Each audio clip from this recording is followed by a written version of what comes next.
que nous pouvons dire à l'UPC, c'est que ces faits sont d'une extrême gravité. C'est des faits de cruauté extrême.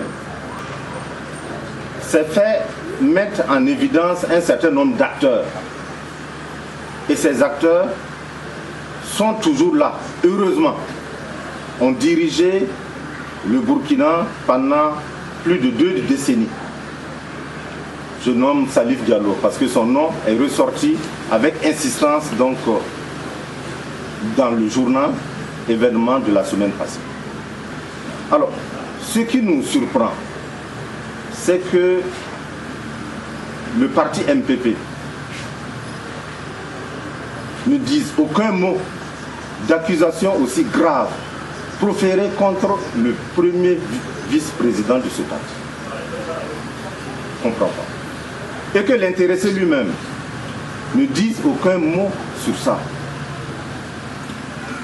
Nous estimons que le peuple burkinabé a besoin de connaître la vérité sur cette partie sombre de notre histoire.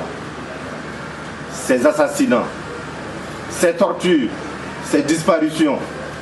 Oui, il faut que les gens aient le courage de dire ce qu'ils ont fait pendant cette période de l'histoire.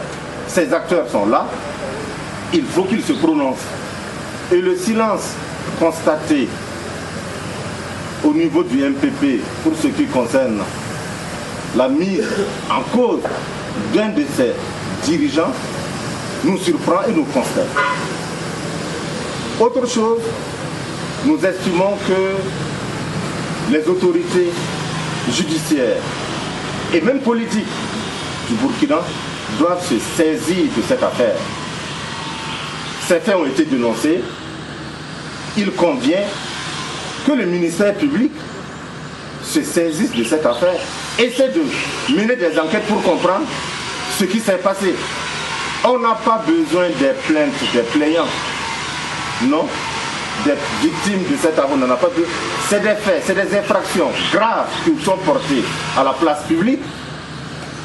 Il faut que le ministère public, le procureur, qui doit veiller à protéger les intérêts de la société, qu'il se saisisse de cette affaire, qu'il fasse mener des enquêtes afin que la lumière soit faite sur cette affaire. Nous estimons que le Burkina nouveau, que nous appelons tous de nos voeux, ne pourra pas se construire si nous faisons l'impasse sur cette partie, mais douloureuse de notre histoire. Parce que j'imagine ce que vivent ces victimes-là, ce que ces ayants droit continuent jusqu'aujourd'hui à endurer comme souffrance. Pensez-vous qu'on pourra construire un pays sans que la justice ne passe? Il faut bien que la justice passe et que finalement, si on doit se réconcilier, cette réconciliation sera faite sur des bases vraiment saines.